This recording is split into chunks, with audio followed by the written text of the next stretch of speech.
Sorry I didn't respond for a week. I was in class and then I fell asleep.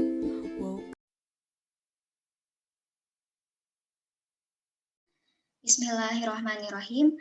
Assalamualaikum warahmatullahi wabarakatuh. Saya Siti Nur Ainun, mahasiswi Teknologi Pangan Universitas Sultan Ageng Tirtayasa dengan NIM 4444190031. Di sini saya akan sedikit menjelaskan tentang analisis kadar air dengan metode gas kromatografi. Bagi sebagian orang, kadar air merupakan istilah yang masih asing untuk didengar. Lalu apa sih perbedaannya air dengan kadar air? Air adalah senyawa yang penting bagi semua bentuk kehidupan yang diketahui sampai saat ini di bumi, tetapi tidak terdapat di planet lain. Air menutupi hampir 71% permukaan bumi, yaitu terdapat sekitar 1,4 triliun kilometer kubik yang tersedia di bumi.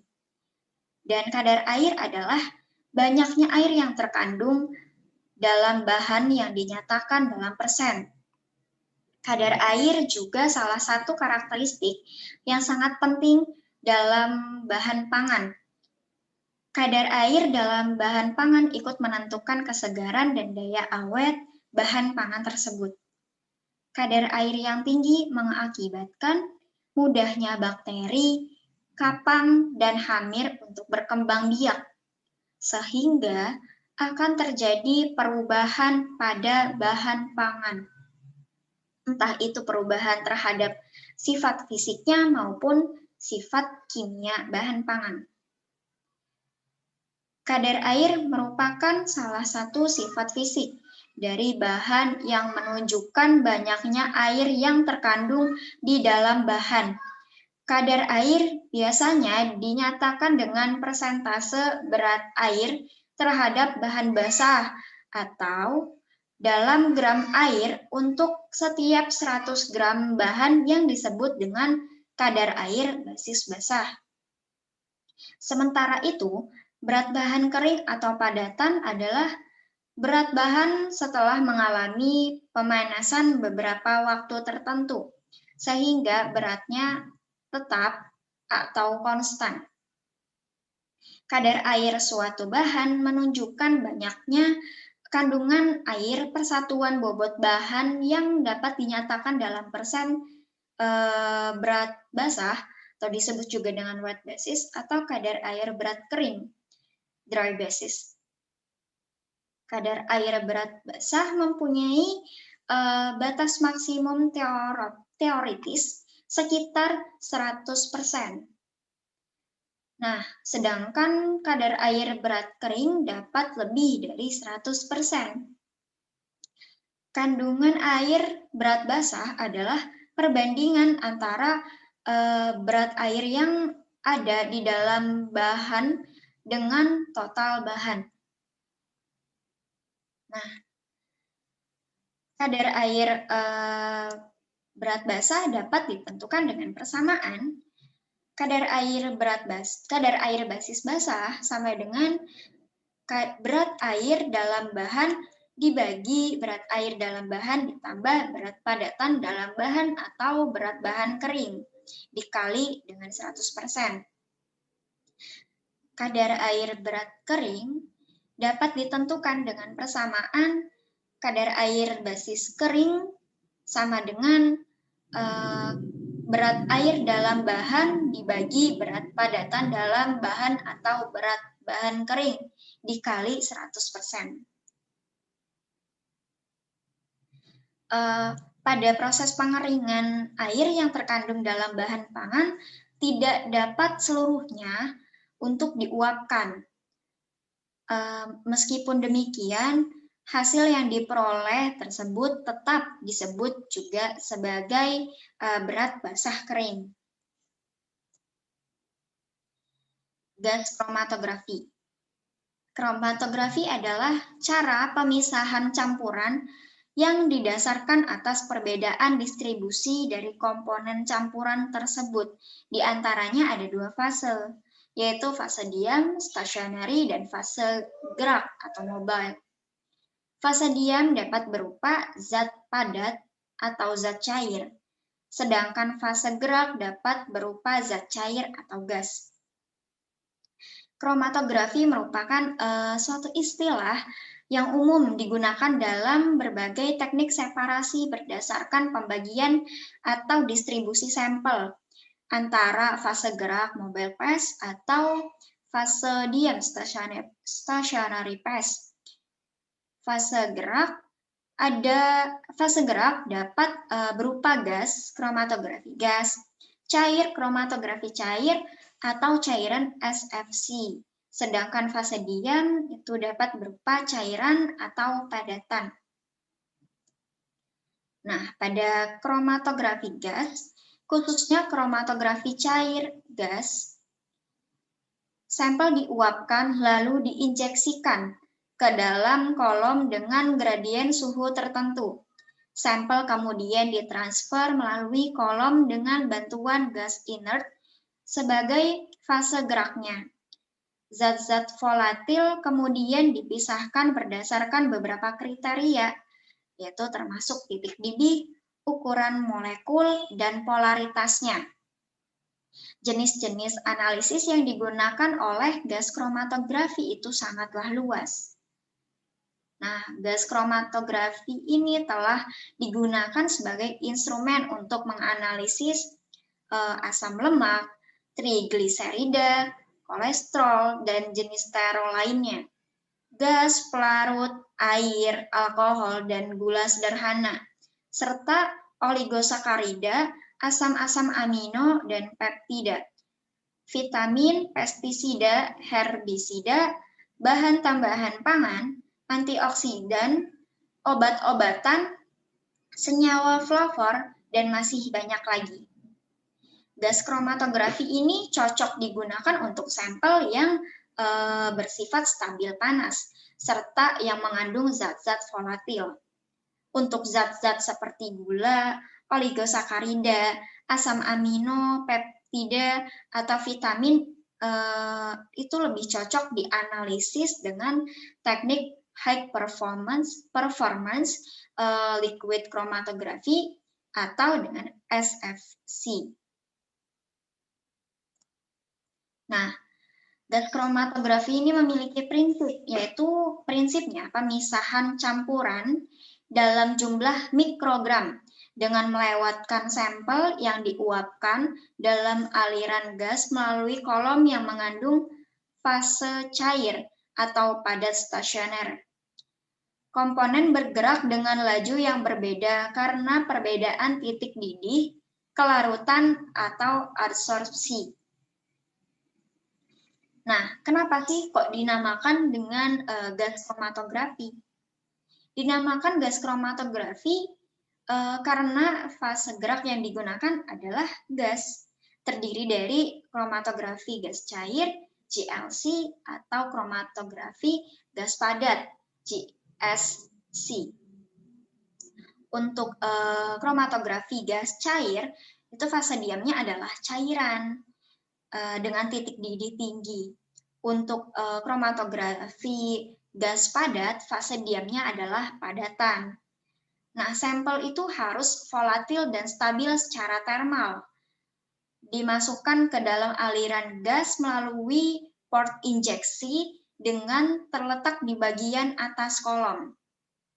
Aliran gas yang terus-menerus akan menyebabkan hilangnya komponen-komponen dari kolom.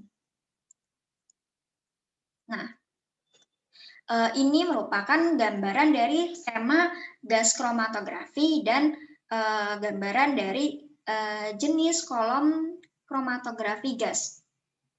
Untuk skema gas kromatografi ini, skema diagram kromatografi gas yang ditunjukkan ada gambar tersusun atas kolom pemisah yang terdiri dari fase diam. Sedangkan fase geraknya itu terdapat aliran yang melewati kolom laju fase bergerak dikontrol oleh tekanan atau unit aliran.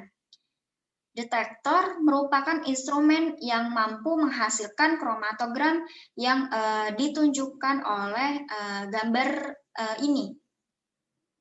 Kromatogram sendiri merupakan plot yang menghubungkan antara konsentrasi sampel terhadap waktu.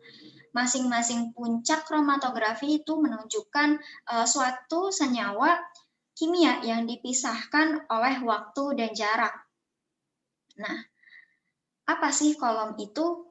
Di sini terdapat gambaran dari suatu kolom, jenis kolom kromatografi gas. Nah, kolom itu merupakan inti dari kromatografi gas, tempat proses pemisahan terjadi. Terdiri dari gulungan baja stainless, kaca atau tabung silika leburan. Nah, pada jenis paket kolom itu dengan ada panjangnya 0,5 sampai 10 meter dengan diameter 2 sampai 3 mm. Nah, untuk jenis capillary kolom itu panjangnya 10 sampai 100 meter dengan diameter 0,10 sampai 0,53 mm. Nah, ini gambaran dari komponen utama kromatografi gas. Nah, kolom itu terdapat beberapa faktor untuk memilih kolom kromatografi gas yang sesuai. Di antaranya itu fase diam, bersifat polar, semipolar, atau nonpolar. Untuk ketebalan filmnya secara langsung mempengaruhi retensi, resolusi, dan suhu elusi untuk tiap komponen sampelnya. Terus ada diameter internal dan ada panjang kolom. Nah, semakin panjang kolom akan meningkatkan resolusi dan juga akan meningkatkan biaya dan waktu analisisnya. Nah, ini merupakan suatu gambaran dari kromatogram. Kromatogram itu adalah output visual yang diperoleh dari hasil pemisahan sampel.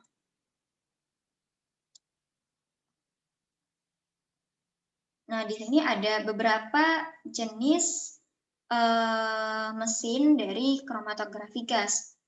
Kromatografi gas merupakan salah satu alat instrumen yang sering digunakan untuk kegiatan analisis hasil penelitian di laboratorium.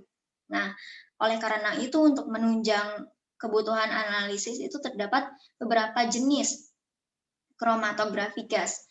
Yang salah satunya di sini ada kromatografi gas Shimadzu 2014 dengan spesifikasi injektor yaitu loop dan searing, kolom Proparaq dan sin karbon ST, detektornya yaitu TCD dan FID.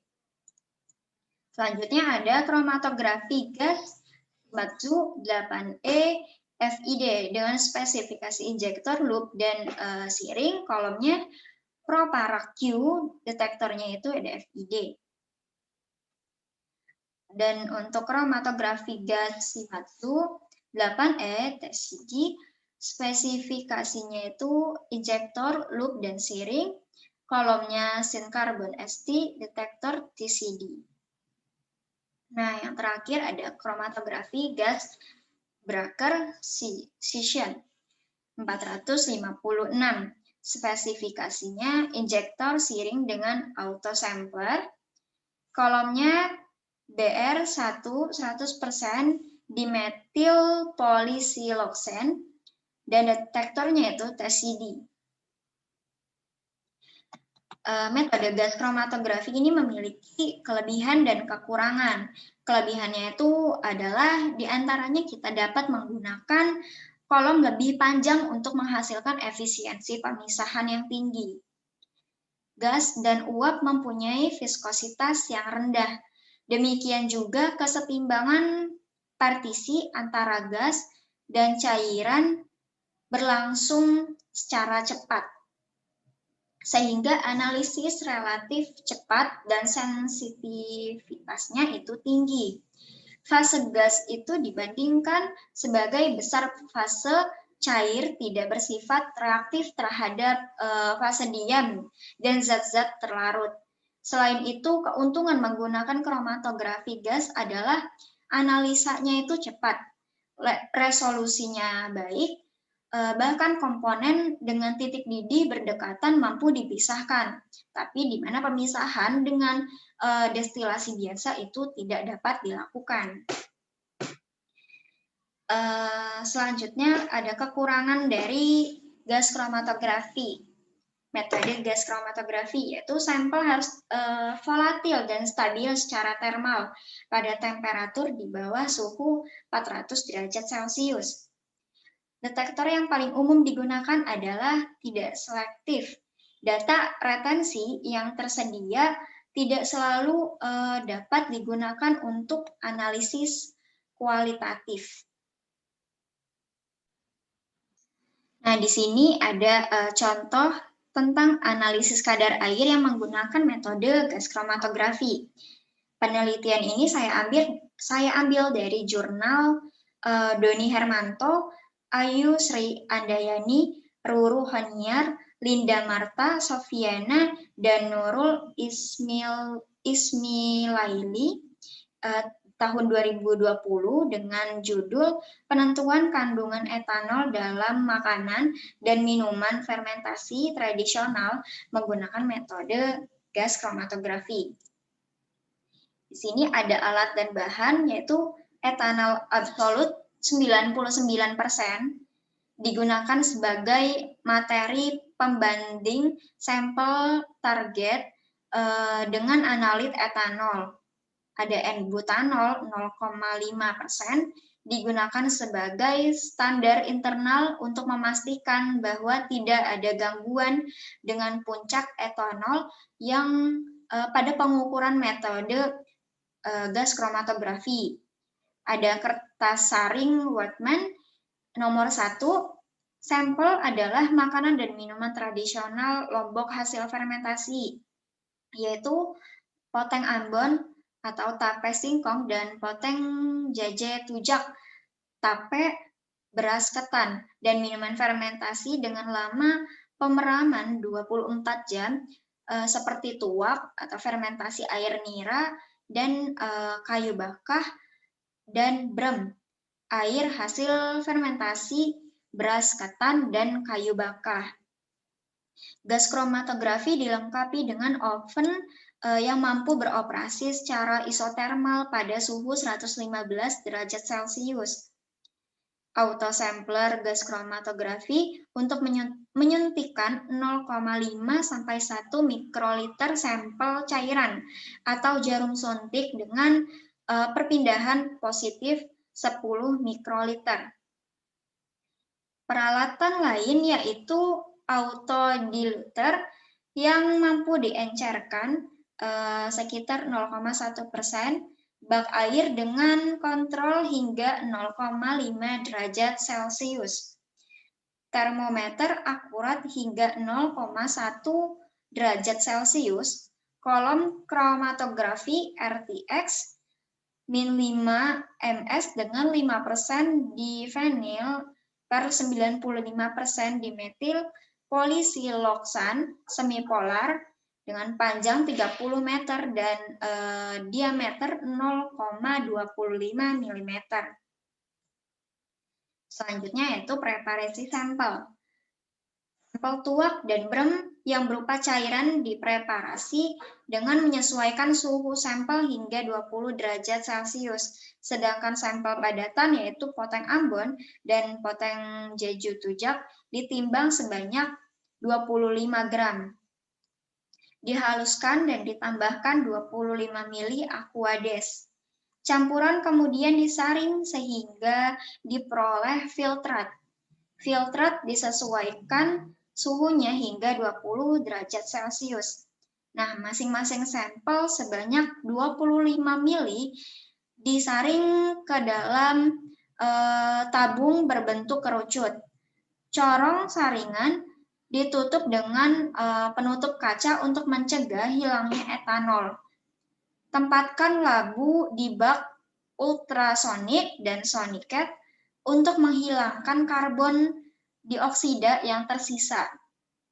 Selanjutnya yaitu tutup labu sampai dilakukan analisis. Selanjutnya ada preparasi standar. Standar etanol dibuat dengan konsentrasi 1, 2, 5, 8, dan 10%. Pastikan pipet, jarum suntik etanol, air, dan larutan etanol encer yang dihasilkan semuanya ada pada sekitar 0,1 derajat Celcius. Periksa kandungan etanol dari larutan standar dengan mengukur gravitasi spesifik baik dengan botol atau meter gravimetri. Selanjutnya yaitu kalibrasi. Standar internal N-butanol dan standar kalibrasi etanol dijaga pada suhu 0,1 derajat Celcius. Kondisi gas kromatografi sesuai kondisi umum, antara lain suhu oven 115 derajat Celcius, suhu injektor 150 derajat Celcius, suhu detektor 200 derajat Celcius. Terus gas pembawa digunakan nitrogen. Kecepatan aliran gas pembawa 45 ml per menit. Setiap mililiter standar etanol diencerkan dengan 20 ml standar internal N-butanol menggunakan diluter otomatis atau dengan pipetting ke dalam labu kerucut 50 ml. Pastikan kedua larutan berada pada 0,1 derajat Celcius sebelum diencerkan. Nah, hal ini penting untuk akurasi metode. Suntikan 0,5 sampai 1 mikroliter dari setiap larutan etanol standar ke dalam gas kromatografi. Tentukan luas puncak standar internal etanol dan N-butanolnya.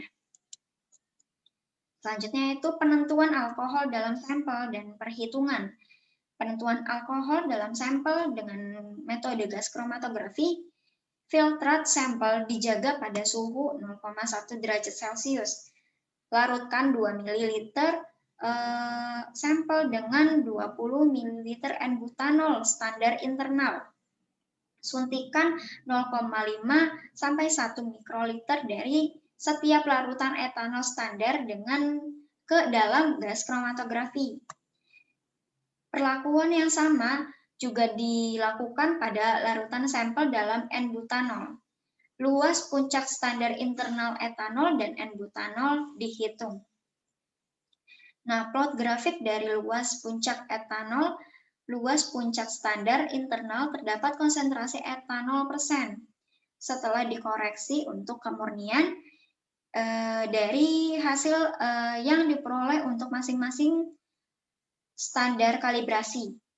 Grafik harus linear dan harus melewati titik asal. Hitung koefisien kolerasi untuk akurasi R hingga 0,99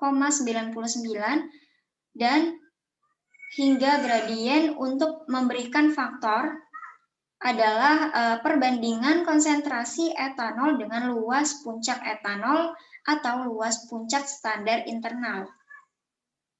Selanjutnya, validasi metode analisis gas kromatografi. Validasi metode analisis gas kromatografi dilakukan dengan menentukan beberapa karakteristik metode seperti linearitas, batas deteksi, ketelitian, dan ketepatan.